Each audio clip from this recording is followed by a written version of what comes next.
మే 2వ తేదీన అమరావతి పనుల పునఃప్రారంభోత్సవం జరగబోతున్న సంగతి తెలిసిందే.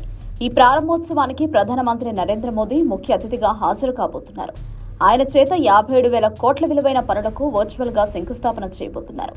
మే 2 మధ్యాహ్నం 3 గంటల నుండి ఈ కార్యక్రమం హాజరు కాబోతున్న ఈ నేపథ్యంలో బహిరంగ సభకు 5 లక్షల మంది హాజరయ్యే అవకాశం ఉందని అంచనా వేస్తున్నారు. అదంతా పక్కన పెడితే ప్రధానమంత్రి నరేంద్ర మోదీకి అందించిన ఆహ్వాన పత్రికలో కేవలం ప్రధానమంత్రి పేరుతో పాటు కేవలం ముఖ్యమంత్రి చంద్రబాబు నాయుడు పేరు ఉండడం, ఉప ముఖ్యమంత్రి పవన్ కళ్యాణ్ పేరు లేకపోవడంపై జనసేన పార్టీ నాయకులు ఫైర్ అయ్యారు.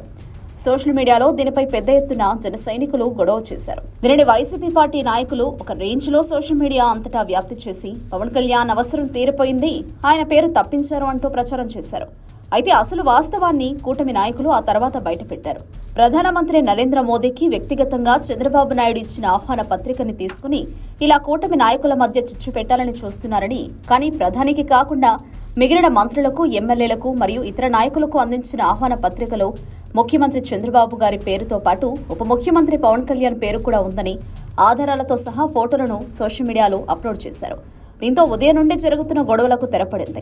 వైసీపీ పార్టీ నాయకులు ఇలా కూటమికి బీటలు వాటిల్లేలా ప్రచారాలు చేస్తూనే ఉంటారని, దయచేసి వాటిని నమ్మి మోసపోవద్దంటూ కూటమి అభిమానులు చెప్తున్నారు.